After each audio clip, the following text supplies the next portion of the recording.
ముందస్తు ఎన్నికలపై ముఖ్యమంత్రి వైఎస్ జగన్మోహన్ రెడ్డి క్యాబినెట్లో సహచార మంత్రులతో మాట్లాడినటువంటి మాటలు ఇప్పుడు చర్చనీయాంశంగా మారాయి. ఆంధ్రప్రదేశ్లో కూడా ముందస్తు ఎన్నికలు వస్తాయి, అది ఫిబ్రవరిలోనే ఎన్నికలు రావచ్చు అనేటువంటి చర్చ ఇప్పటికే ఉంది. దాని మీద చంద్రబాబు నాయుడు అదేవిధంగా నారా లోకేష్, పవన్ కళ్యాణ్ కూడా గతంలో మాట్లాడారు. ఇప్పుడు ఏకంగా ముఖ్యమంత్రి వైఎస్ జగన్మోహన్ రెడ్డి క్యాబినెట్ సమావేశంలో తన సహచార మంత్రులతో స్పష్టం చేశారు. అనుకున్న షెడ్యూల్ ప్రకారం కన్నా ఒక 20 రోజుల ముందే ఎన్నికల షెడ్యూల్ రావచ్చు అనేటువంటి విషయాన్ని ఆయన ప్రస్తావన చేశారు. మీరు అప్రమత్తంగా ఉండండి, జాగ్రత్తగా ఉండాలి, మనం ఎన్నికలకు సర్వసన్నద్ధం అవ్వాల్సినటువంటి అవసరం ఉంది అనేటువంటి విధంగా కూడా ముఖ్యమంత్రి వైఎస్ జగన్మోహన్ రెడ్డి మాట్లాడారు.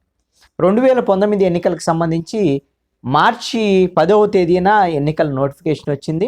మే 23వ తేదీన ఎన్నికల ఫలితాలు అంటే లెక్కింపు జరిగినటువంటి పరిస్థితి ఉంది. అంటే ఇప్పుడు ఈ మార్చి 10వ తేదీన వచ్చినటువంటి నోటిఫికేషను ఇప్పుడు ఫిబ్రవరిలోనే ఆ విధమైనటువంటి ఎన్నికల షెడ్యూల్ నోటిఫికేషన్ విడుదల కావచ్చు అనేటువంటిది జరుగుతున్నటువంటి చర్చ.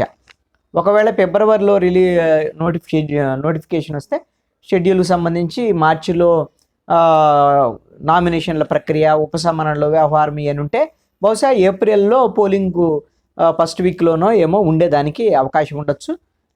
ఎలాగో లోక్సభ ఎన్నికలతో పాటు ఆంధ్రప్రదేశ్ అసెంబ్లీ జరుగుతాయి కాబట్టి 1-2 ఫేజుల్లో జరుగుతాయా లేదంటే ఆంధ్రప్రదేశ్ మొత్తం ఒకటే ఫేజ్లో జరుగుతుందా అనేటువంటిది చూడాలి.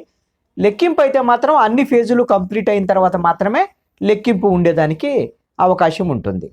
అయితే మరి ఈ 20 రోజులు ముందు అని అంటే ఫిబ్రవరిలోనే నోటిఫికేషన్ వచ్చేదానికి అవకాశం ఉండొచ్చు అనేటువంటిది ముఖ్యమంత్రి మాటలను బట్టి అర్థమవుతుంది. కేంద్ర ఎన్నికల కమిషను నిర్ణయం తీసుకుంటుంది. కేంద్ర ప్రభుత్వము లోక్సభ ఎన్నికలు కూడా ఉన్నాయి కాబట్టి కేంద్ర ప్రభుత్వం నిర్ణయం మేరకు మనం కూడా ముందుకి ఆ విధంగా వాళ్ళు ఎలా అంటే అలా వెళ్లాల్సి ఉంటుంది అనేటువంటి దాని మీద ముఖ్యమంత్రి సహచర మంత్రులకు చెప్పారు. అయితే మొన్న ఈ తెలంగాణలో కూడా కొంత వాళ్ళ ఫస్ట్ ఫేజ్లోనే వాళ్ళకి ఎలక్షన్ అండ్ లాస్ట్ ఫేజ్ జరిగింది. నవంబర్ 30న ఎలక్షన్ జరిగినాయి వాళ్ళకి 5 రాష్ట్రాలకు సంబంధించిన దాంట్లో. డిసెంబర్ 3వ తేదీన వాళ్ళకి లెక్కింపు కూడా కంప్లీట్ అయినటువంటి పరిస్థితి ఉంది. వాళ్ళకు కూడా కొంత ముందుకు వచ్చింది ఎలక్షన్స్ తెలంగాణకు సంబంధించి. ఆంధ్రప్రదేశ్లో కూడా బహుశా ఆ విధంగానే మరి ఫిబ్రవరిలో నోటిఫికేషన్ వచ్చి మార్చిలో ఎన్నికల ప్రక్రియ ప్రారంభమయ్యేదానికి అవకాశం ఉంటుంది. ఏప్రిల్లో మొత్తం ఎన్నికల ప్రక్రియ కూడా పూర్తయ్యేదానికి అవకాశం ఉండొచ్చు అనేటువంటిది చర్చ. ఈ సందర్భంలో రాష్ట్ర ప్రభుత్వం ఈ క్యాబినెట్లో కీలకమైనటువంటి నిర్ణయాలు, ఎలక్షన్ దగ్గరకు వస్తున్నటువంటి సమయం కాబట్టి కీలకమైనటువంటి నిర్ణయాలు ఏమిటి అని అంటే ముందు పెన్షన్లకు సంబంధించినటువంటి దాంట్లో 3,000కు పెంచుతామని జగన్మోహన్ రెడ్డి చెప్తున్నారు. కాబట్టి ఇప్పుడు 2,700 రూపాయల 2,750 ఉన్నటువంటి పెన్షన్ 3,000 రూపాయలకి, అదేవిధంగా వితంతు మహిళలకి,